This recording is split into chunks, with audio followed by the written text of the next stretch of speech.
प्यारे विद्यार्थियों, आज हम कक्षा 7वीं विषय हिंदी के अध्याय 15 नीलकंठ का उड़ान कार्य पुस्तिका का उड़ान चरण 2 का कार्य करेंगे। आशा है आपको ये वीडियो पसंद आएगा। प्यारे विद्यार्थियों, मेरे चैनल नवजल एजुकेशन सिलारपुर को सब्सक्राइब करें, वीडियो को लाइक करें, शेयर करें तथा कमेंट करें।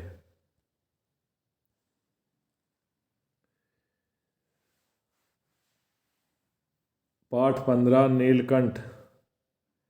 ये जो नीलकंठ पाठ है ये साहित्य की किस विधा का उदाहरण है? ये साहित्य की रेखा चित्र विधा का उदाहरण है। और इस पाठ के लेखक या लेखिका का नाम क्या है? लेखिका का नाम महादेवी वर्मा है। महादेवी वर्मा है।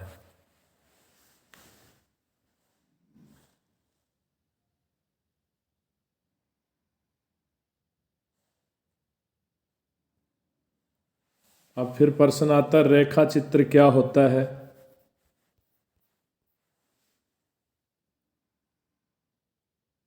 शब्द रेखाओं के माध्यम से किसी व्यक्ति के व्यक्तित्व को समग्र रूप में पाठकों के सामने प्रस्तुत करना रेखा चित्र कहलाता है। फिर आता है इस पाठ का, नीलकंठ पाठ का उद्देश्य क्या है? इस पाठ का उद्देश्य जनमानस में पशु पक्षियों के प्रति प्रेम भाव को संचारित करना है तथा इस पाठ के माध्यम से लोग पशु पक्षियों के महत्व को समझ सके, यही इस पाठ का उद्देश्य है।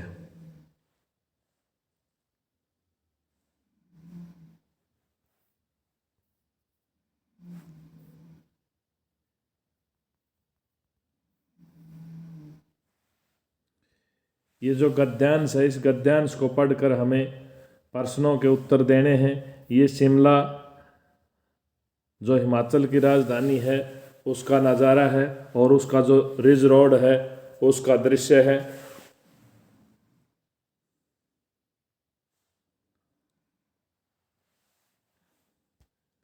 इसमें बताया गया है हिमाचल प्रदेश की राजधानी का नाम शिमला है। ये एक हिल स्टेशन है। शिमला को पहाड़ों की रानी भी कहा गया है। वहाँ पर बर्फीले पहाड़ हैं, झील हैं, नदी हैं, प्राचीन इमारतें हैं। शिमला एक पर्यटन स्थल के रूप में प्रसिद्ध है। वहाँ तारा देवी, कालीबारी का मंदिर है, लकावीर का मंदिर है।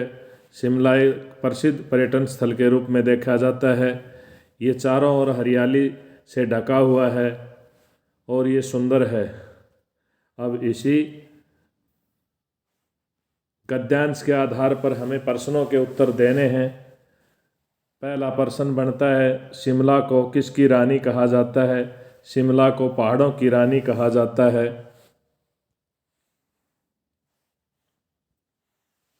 प्रश्न 2 बनता है, शिमला के धार्मिक स्थलों के नीचे दिए गए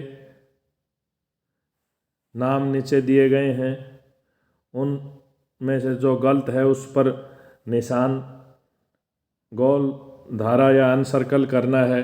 कालीबारी का मंदिर भी है, तारा देवी का भी मंदिर है, लेकिन यहाँ जाखू की पहाड़ी है। ये हमने इसको गोल धारा कर दिया है, गोल दायरा।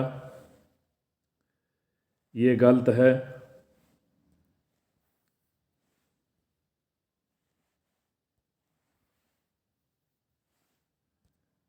अब देखिए, गद्यांश में सुंदर शब्द है।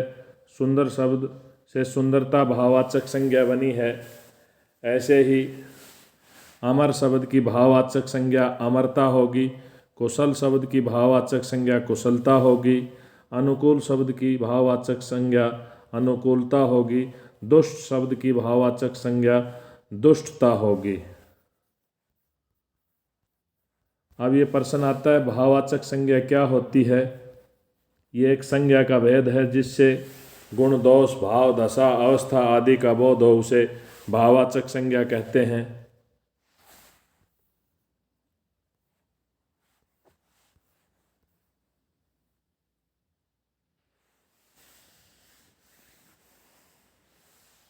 प्रश्न 4, रिक्त स्थानों की पूर्ति करनी है। शिमला को पहाड़ों की रानी कहा जाता है। शिमला हिमाचल की राजधानी है। शिमला को प्रसिद्ध पर्यटन स्थल के रूप में देखा जाता है। इस पाठ का एक अन्य शीर्षक और क्या हो सकता है? पर्वतीय स्थल शिमला हो सकता है अन्य शीर्षक।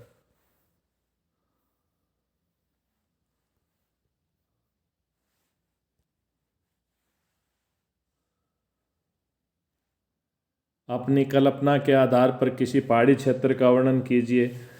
हम अपनी कल्पना के आधार पर हमारे क्षेत्र में एक पहाड़ी है, डोसी की पहाड़ी, उस डोसी की पहाड़ी का वर्णन कर रहे हैं। नारनौल में एक पहाड़ी है जिसका नाम डोसी की पहाड़ी है। महेंद्रगढ़ जिले की सबसे ऊंची पहाड़ी है। यह महर्षि च्यवन का आश्रम है। यह एक दर्शनीय स्थल है।